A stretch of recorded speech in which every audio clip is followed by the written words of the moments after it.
ओम श्री साई राम। साई प्रेम वाणी के हमारे आज के प्रसारण में आप सबका हार्दिक स्वागत है। आज हम आप सबके लिए लेकर आए हैं सुमधुर कार्यक्रमों की मनमोहक कड़ी। आज के प्रसारण में आप अवतार वाणी के अंतर्गत श्री भगवान द्वारा दिए गए एक दिव्य संदेश का एक भाग सुनेंगे। तो चलिए कार्यक्रम का शुभारंभ करते हैं।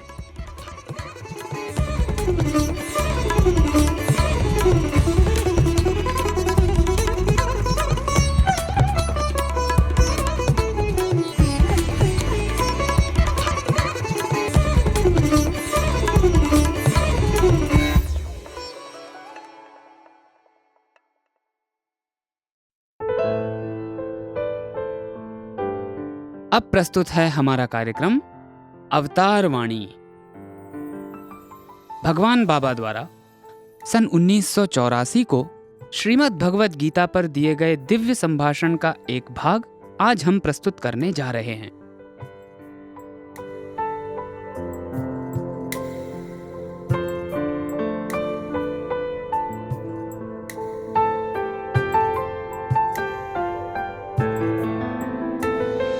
ప్రేమ స్వరూపులారా, నిరంతరము సాకారమే ఆధారం చేసుకున్నటకు వీలు లేదు. సాకార నిరాకారములు రెండు కూడాను సాధకునికి అత్యవసరం. పక్షికి రెండు రెక్కలు ఉండినట్టుగా, బండికి రెండు చక్రములు ఉండినట్టుగా, మనిషికి రెండు కాళ్ళు ఉండినట్టుగా సాకార నిరాకారములు భక్తి ప్రభావము చే ప్రయాణం చేసేటువంటి సాధకులకు అత్యవసరం. ఒకటి ముందు ఒకటి వెనుకు, ఒకటి ముందు ఒకటి వెనుకు, ఈ విధంగా సాకార నిరాకారంతో ప్రయాణం చేసినప్పుడే సాన్నిధ్యము అనేటువంటి యొక్క గమ్యమును మనం చేరడానికి వీలవుతుంది. అయితే సాకారము క్షణకాలం, నిరాకారము శాశ్వతము. దీనికి ఒక చిన్న ఉదాహరణ. सर्वदा साकार को ही आधार नहीं बनाए रखना चाहिए. साधक के लिए साकार और निराकार दोनों अत्यंत आवश्यक हैं. जैसे पक्षी के दो पंख होते हैं, गाड़ी के दो पहिए होते हैं, मनुष्य के दो पैर होते हैं, उसी प्रकार भक्ति के प्रभाव से यात्रा करने वाले साधक के लिए साकार और निराकार दोनों आवश्यक हैं. पहले एक फिर दूसरा, पहले एक फिर दूसरा, इस प्रकार बारी बारी से साकार और निराकार के आधार पर यात्रा करने पर ही सान्निध्य रूपी गंतव्य तक पहुंचना संभव हो सकता है. परंतु साकार तात्कालिक है, जबकि निराकार शाश्वत है. इसके लिए एक छोटा सा उदाहरण. మీరు ఈ ప్రశాంతి నిలయ మందిరము లోపల 1000 మంది కూర్చున్నారు. ఇది 1 గంట లేక 1.5 గంట కాల నియమం. వీరితో పాటు ఈ ప్రశాంతి నిలయం నందు నేను కూడా ఉంటున్నాను. అందరూ ఈ హాలుకు లోపల భాగంలో కూర్చున్నారు. ఇది కాల పరిమితితో కూడినటువంటిది, ఈ కర్మ నిమిత్తంతో కూడినటువంటిది. అయితే ఈ భావాన్ని మీ గ్రామములకు మీరు వెళ్ళిన తర్వాత ఒక్కతూరి మీరు చిత్తాకాశమునందు స్మరించినారంటే ఈ ప్రశాంతి నిలయము, ఇన్ని వేల వ్యక్తులు, స్వామి మీ హృదయంలో నిలిచిపోయాడు. కేవలము ఇది భాష్యమైన దృష్టిలో జాగ్రత్త అవస్థలో చూచినప్పుడు మీరందరూ కూడాను ప్రశాంతి నిలయం హాలులో జీవిస్తున్నారు, నివసిస్తున్నారు.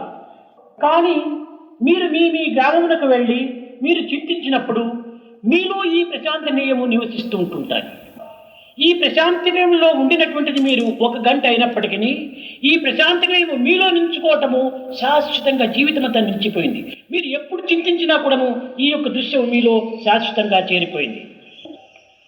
కనుక జాగ్రత్త అవస్థలో మనము అనుభవించటం చేత కదా ఈ యొక్క చిత్తాకాశం అనేటువంటి యొక్క నిరాకార తత్వం మనలో శాశ్వతంగా నిలిచిపోయింది. ఈ సాకార తత్వమే మనం అనుభవించకుండా నిరాకారమైనటువంటి దృశ్యం మన చిత్తంలో నిలిచిపోదు. కనుకనే దేనినైనా కూడాను సాకార సగుణోపాసన ప్రారంభించిన తరువాతనే నిర్గుణ నిరాకారమైనటువంటి యొక్క తత్వము హృదయంలో శాశ్వతంగా నిలిచిపోతుంది. इस प्रशांति निलयम के मंदिर में लगभग 1000 लोग बैठे हैं. यह स्थिति 1 घंटा या 1.5 घंटा जारी रहेगी. इस प्रशांति निलयम में तुम सबके साथ मैं भी हूं. सभी लोग इस हॉल के अंदर बैठे हैं। यह समय सीमा से और कर्म से भी संबद्ध है, परंतु तुम अपने अपने गांवों को जाने के बाद इस भावना का स्मरण चित्ताकाश में करोगे तो तुम जान पाओगे कि यह प्रशांति निलयम, स्वामी और इतने हजार लोग तुम्हारे सामने प्रकट हो गए हैं। जागृतावस्था में बाह्य दृष्टि से देखने पर पता चलेगा कि तुम सब प्रशांति निलयम में ठहरे हो, परंतु तुम अपने अपने गांवों को जाने के बाद विचारने पर यह प्रशांति निलयम तुम में ही होगा। इस प्रशांति निलयम में तुम्हारे रहने का समय मात्र 1 घंटा ही है, परंतु यह प्रशांति निलयम जीवन भर के लिए तुम में शाश्वत रूप में प्रतिष्ठित हो गया है। जब भी तुम विचारोगे तो यह दृश्य तुम्हें शाश्वत रूप में दिख पड़ेगा। जागृतावस्था में अनुभव प्राप्त करने के कारण ही यह चिताकाश रूपी निराकार तत्व हम में शाश्वत रूप में स्थिर हो गया है। इस साकार तत्व का अनुभव प्राप्त किए बिना निराकार तत्व हमारे चित्त में स्थिर नहीं हो सकता है। अतः साकार सगुणोपासना के आरंभ करने के बाद ही निर्गुण निराकार तत्व हृदय में शाश्वत रूप में प्रतिष्ठित होगा। ఒక పిల్లవాడికి కుర్చీ అనేటువంటి యొక్క పేరు నేర్పుతున్నాం మనం. కానీ కుర్చీ అనేటువంటిది తెలిపినప్పుడు దీనికి ఆకారం ఏమిటో ఆ పిల్లవాడికి ఏం అర్థం కాదు. ఈ విధంగా ఒక ఆకారాన్ని చూపించి చిత్రించి దీనికి క్రింద దీనికి కుర్చీ అని రాసినప్పుడే ఈ కుర్చీ అనేటువంటి పదములకు ఇది ఆకారము అని గుర్తించి తర్వాత ఈ ఆకారము లేకపోయినప్పటికీ కుర్చీ అనేటువంటిది వాడు ఎక్కడ ఉండినప్పుడు చెప్పగలడు. ఈ కుర్చీ అనేటువంటి అక్షరము నేర్చుకునేంత వరకు కూడాను ఈ క్షరం అనేటువంటి ఆకారం ఉండే తీరాలి. కనుక ఇది క్షరము, అది అక్షరం. కానీ అక్షరాన్ని క్షరమే నిరూపించింది. కనుకనే దైవత్వం అనేటువంటిది కేవలము అక్షర స్వరూపమైనది అయినప్పటికీ దీనికి ఆకారం అనేటువంటిది ఆధారంగా మనం చేర్చుకోవాలి. एक बच्चे को कुर्सी का शब्द सिखा रहे हैं। कुर्सी शब्द बताने के बाद उस बच्चे को उसका आकार मालूम नहीं होगा, अतः कुर्सी का एक आकार दिखाकर उसका एक चित्र बनाकर उसके नीचे यह कुर्सी है शब्द लिखकर बताने पर बाद में वह जब भी कुर्सी शब्द सुनेगा तो उसके सामने आकार के न होने पर भी वह जहां भी हो उस कुर्सी शब्द को समझ पाएगा। कुर्सी शब्द के अर्थ को समझने तक इस क्षर आकार का होना अत्यंत आवश्यक है। अतः कुर्सी का आकार क्षर है और उसका अर्थ अक्षर है। अतः अक्षर अर्थात शाश्वत को क्षर अर्थात नश्वर ने ही निरूपित किया है। दैवत्व अक्षर स्वरूप है, परंतु इसके लिए आकार को आधार बनाना अत्यंत आवश्यक है। ఇక్కడ భగవంతుడు ఉన్నాడా లేదా అదే దృఢ నిశ్చయ అనగా అందరికీ అంత దృఢమైనటువంటిదిగా ఉంటుండదు. మనకు అటు ఇటు భగవంతుడు ఉన్నాడా లేదా, ఉంటే ఎక్కడ ఉన్నాడు, కంటికి కనిపించడం లేదు, ఇది సత్యమా అసత్యమా, ఇది కేవలం భ్రాంతియా లేకపోతే నా ఊహాగానమా అనేటువంటి భావాలతో తాను తికమకల పడుతుంటాడు. కనుక ఈ విధమైనటువంటి యొక్క సందిగ్ధావస్థలో నిలుచుకోకుండా ఒక దృఢ నిశ్చయం అనగా విశ్వాసమును అభివృద్ధి పరచుకోవడానికి కొన్ని విధమైనటువంటి ఆకారమును మనం ఆధారం చేసుకోవాలి. దీనికి ఒక చిన్న ఉదాహరణ. ईश्वर है या नहीं वही दृढ़ निश्चय है, परंतु सभी में दृढ़ता नहीं होती है। ईश्वर है कि नहीं, यदि है तो कहां है, फिर आंखों को क्यों दिखाई नहीं देता है? क्या यह सत्य है या असत्य, अथवा यह कोई भ्रम है या कोई कल्पना, जैसी भावनाओं में मानव डांवाडोल होता रहता है। ऐसी संदिग्धता से बचने के लिए एक दृढ़ निश्चय अर्थात आस्था को बढ़ाने के लिए एक आकार को आधार बनाना चाहिए। इसके लिए एक छोटा सा उदाहरण। దేవుడు ఉన్నాడా లేదా అని ఒక ప్రశ్న. దీనికి సరి అయినటువంటి జవాబు ఈ దేవుడు అనేటువంటి పదమే. దేవుడు అనేటువంటి యొక్క ఆకారమే లేకపోతే, వస్తువు అనేటువంటిదే లేకపోతే ఈ దేవుడు అనే పదం ఎక్కడి నుంచి వచ్చింది?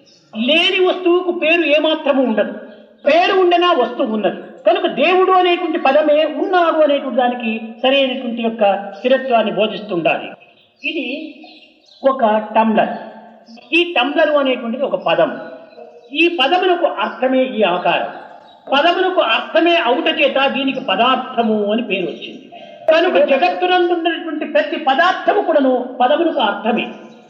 ఇది కుర్చీ అనేటువంటి పదమునకు ఈ ఆకారమే అర్థం. పదమునకు అర్థమును బోధించేటువంటిదే శబ్దం. కనుక పదము శబ్దము రెండింటి యొక్క ఏకత్వమే పదార్థం. కనుక దేవుడే లేకపోతే దేవుడు అనేటువంటి పదం అనేటువంటిదే రాదు. प्रश्न यह कि ईश्वर है कि नहीं, इस प्रश्न का सही उत्तर शब्द ईश्वर ही है.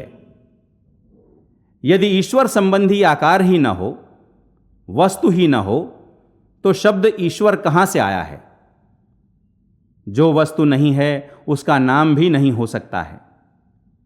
यदि नाम है तो वस्तु भी है. अतः शब्द ईश्वर ही ईश्वर के अस्तित्व को सुस्थिर करता है. यह एक टम्बलर है. टम्बलर एक शब्द है. इस शब्द का अर्थ ही यह आकार है. शब्द को पद भी कहते हैं. पद का अर्थ होने के कारण इसे पदार्थ कहा गया है. अतः इस जगत में जो भी पदार्थ है वह उस शब्द का अर्थ ही है. शब्द कुर्सी का अर्थ यह आकार ही है. पद का अर्थ द्योतित कराने वाला ही शब्द है. अतः पद और शब्द का समन्वित स्वरूप ही पदार्थ है. इसलिए यदि ईश्वर ही न हो तो ईश्वर शब्द कैसे अस्तित्व में आएगा? అయితే కొన్ని కొన్ని పదములు అర్థం లేని పదములు కూడా ఉంటున్నాయని మీరు ఊహించవచ్చు. గగన కుసుమము అనగా ఆకాశ పుష్పము అని ఒక పేరు ఉంటుండాలి. ఆకాశములో పుష్పం ఎక్కడుంది? పేరుంది కదా గగన పుష్పము అని. ఇది పదము కాదు, సమాసము. రెండు పదముల యొక్క చేరిక ఇది. ఆకాశము పుష్పము రెండుగా చేరింది కాబట్టి ఇవి రెండు కూడా ఉంటున్నాయి. అదే విధముగానే ప్రతి పదములకు కూడా ఈ దృశ్యకల్పితమైన జగత్తునందు ఆకారము లేకుండా ఉండడానికి సాధ్యం లేదు. మీరు కాదు, మీరు చదువుకున్న విద్యార్థులు అధ్యాపకులుగా ఉంటుంటారు. ఒక డిక్షనరీ తీసుకుందాం. ఈ డిక్షనరీ లోపల అన్ని పదములు కూడా ఉన్నవా కాదా? ఈ పదములకంతా కూడా స్వరూపములు ఉన్నవా లేదా? ఈ యొక్క డిక్షనరీ లోపల కూడా GOD గాడ్ అనేటువంటి ఒక పదం ఉంది. ఇది లేని దేవుడే అయితే ఈ డిక్షనరీలో ఈ పదం ఎందుకు పెట్టారు? కనుక మీరు చూచినా చూడకపోయినా, అనుభవించినా అనుభవించకపోయినా పదమే ఈ యొక్క ఆకారమునకు స్వరూపము. ఇది సాక్షాత్కారం. మొట్టమొదటి ఆకారము, రెండవది పదము.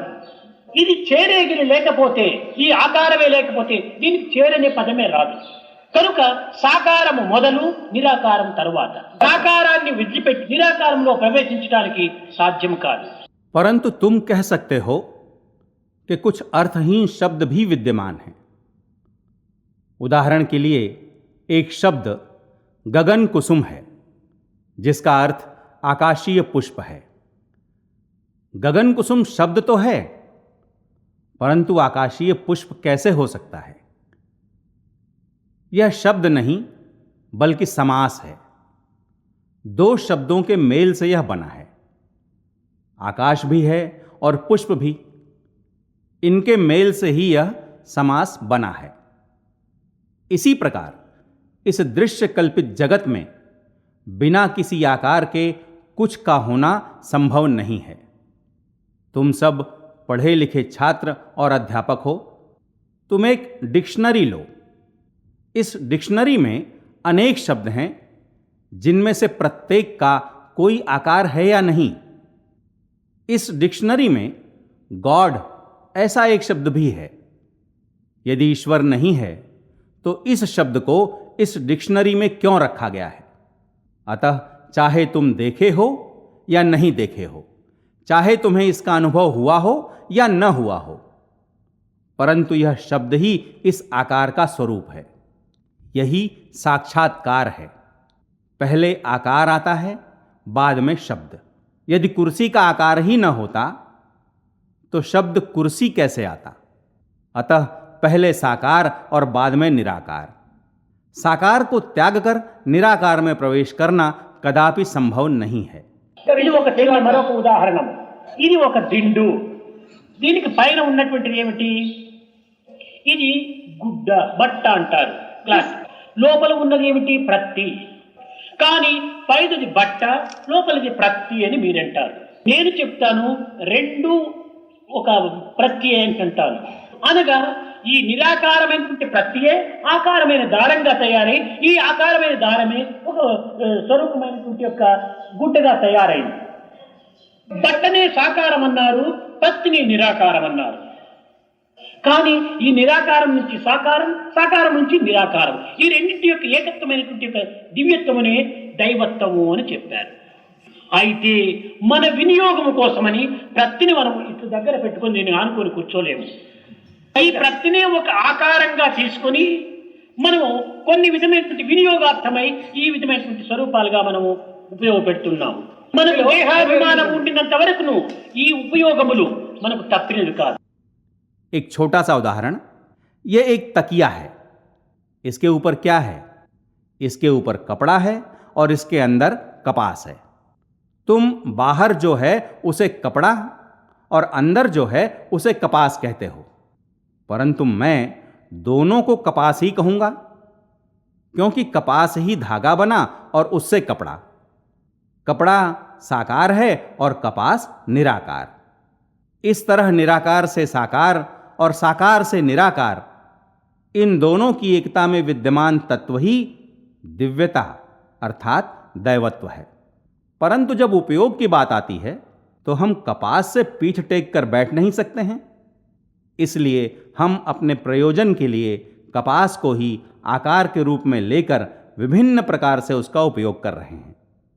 కనుక నేను దేహము, దేహం అనేటువంటి దేహాభిమానం ఉండినంత వరకు కూడాను సాకారం అనేటువంటి దాన్ని వదలడానికి సాధ్యం కాదు. సాకార పూజ యందు కూడాను అనేక విధమైనటువంటి పూజలు మనం చేస్తున్నాము. షోడశోపచారం చేస్తున్నాము, పుష్పములు తెస్తున్నాము, జలముతో అభిషేకం గావిస్తున్నాము, అనేక విధమైనటువంటి యొక్క అర్చనలు చేస్తున్నాము, ధూపదీప నైవేద్యాలు కూడాను. ఇది కొన్ని విధములుగా సాకారమైనటువంటి యొక్క తృప్తి.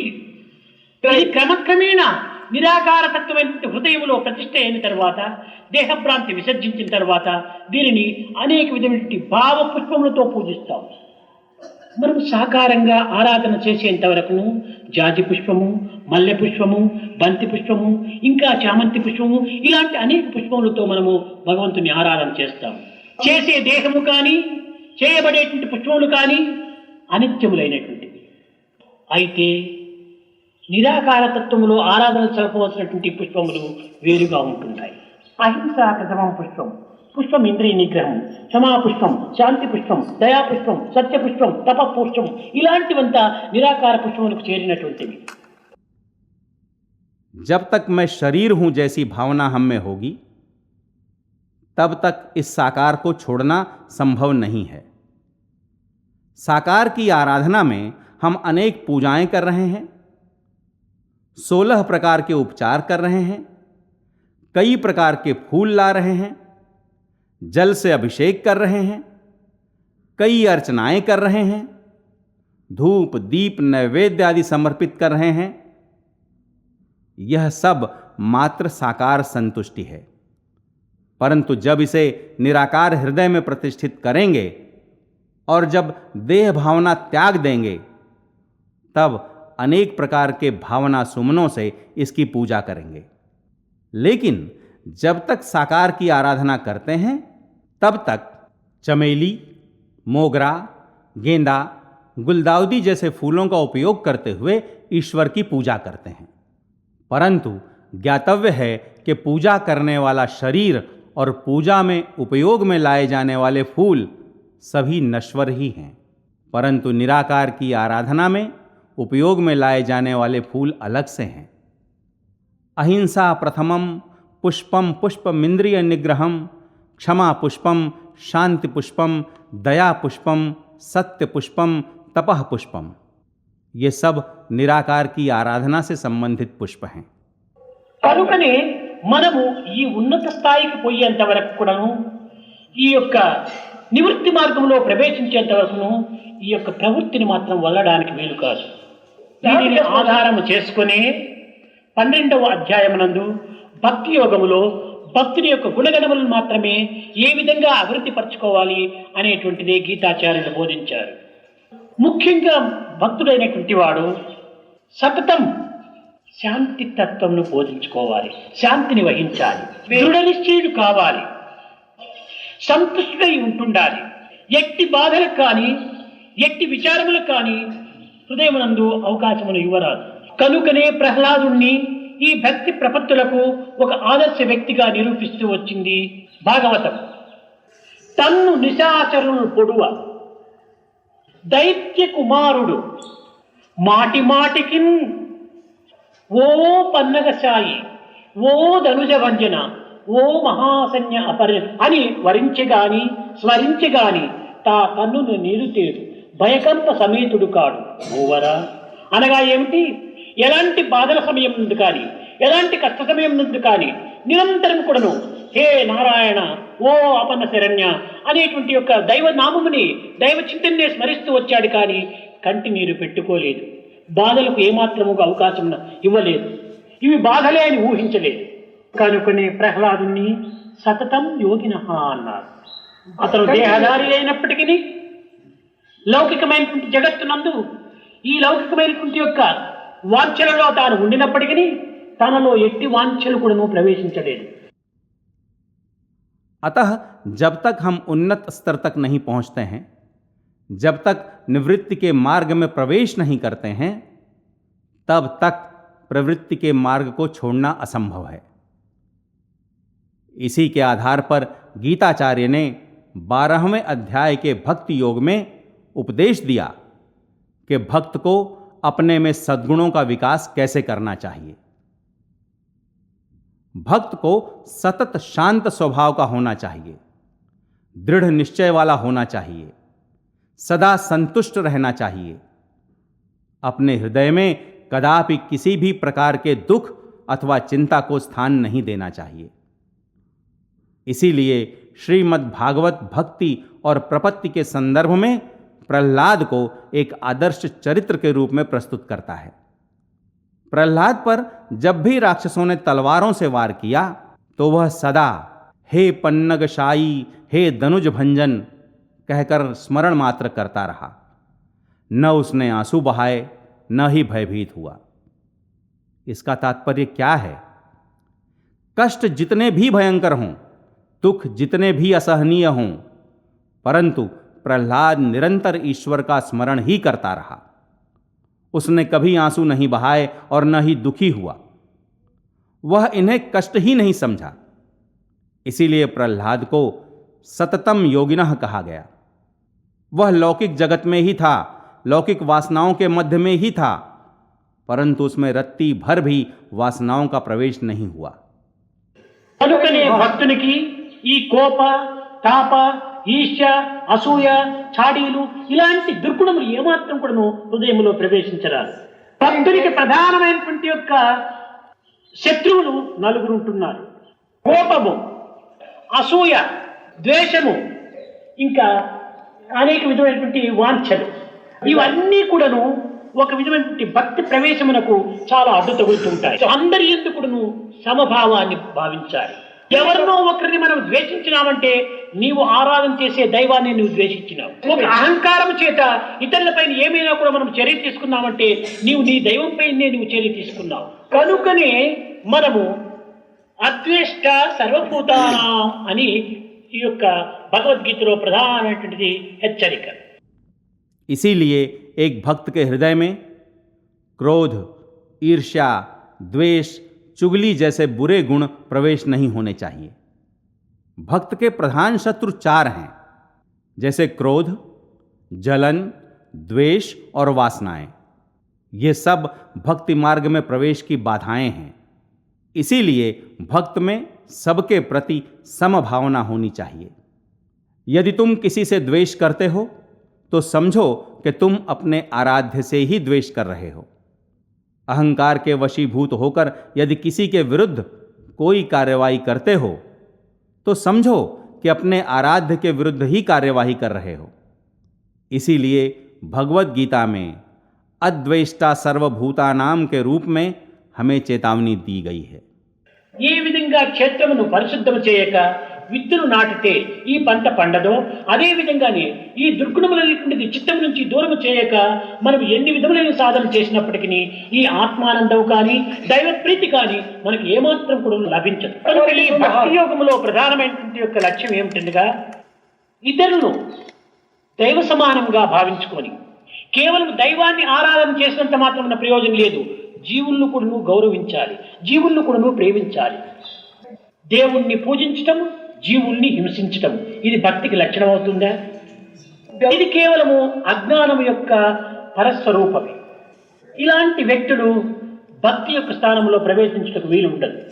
కనుక భక్తి యోగంలో ఇంకనూ మనం నేర్చుకోవాల్సినటువంటివి, భక్తులు అనుసరించవలసినటువంటివి, ఈ కాలాన్ని ఏ విధంగా పవిత్రం చేయాలనేటువంటిది, కర్మలు ఏ విధంగా సార్థకంగా గావించుకోవాలని, కాయమును ఏ విధంగా ఉపయోగించుకోవాలనేటువంటిది మున్ముందు జరుగుతుంది.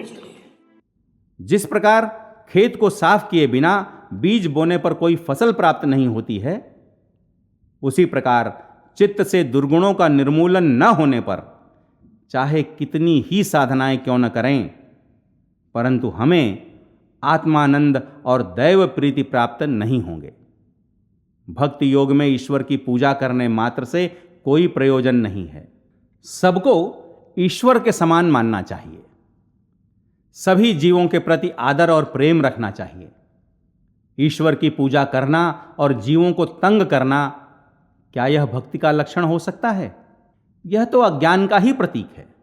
ऐसे लोग भक्ति के मार्ग में कदापि प्रवेश नहीं कर सकते हैं। भक्ति योग में और क्या सीखना है, भक्तों को किन बातों का अनुसरण करना चाहिए, समय का सदुपयोग कैसे करना चाहिए, कर्मों को कैसे सार्थक किया जा सकता है, इस शरीर और समय का उपयोग किस विधि करना चाहिए, इत्यादि के बारे में आगे बताऊंगा। अभी आप सुन रहे थे अवतार वाणी। आज आपने भगवान बाबा द्वारा सन 1984 में श्रीमद् भगवत गीता पर दिए गए दिव्य संभाषण का एक भाग सुना।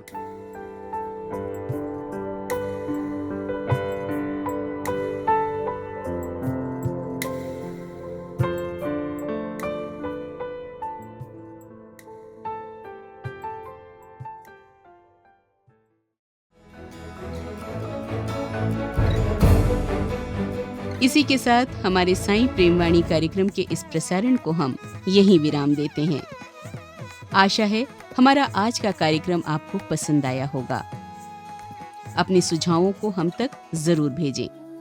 हमारा व्हाट्सएप नंबर है 9393258258 93 हिंदी भाषा में हमारी ये सभी प्रस्तुतियाँ YouTube पर भी उपलब्ध हैं। इन्हें वहाँ देखने या सुनने के लिए हमारे YouTube चैनल को सब्सक्राइब करें और कमेंट बॉक्स में अपने सुझाव देना न भूलें। हे स्वामी, आप दिव्य पिता हैं, हम आपके अंश, हम में गूंजें गीता के स्वर, स्वार्थ मोह न हमें बांधे कभी, हम करुणा सागर की बन जाएं लहर। ये प्रार्थना आपके श्री चरणों में अर्पित करते हुए और ये प्रसारण आपको समर्पित करते हुए अब वाणी को विराम देते हैं। धन्यवाद। सप्रेम साईं राम।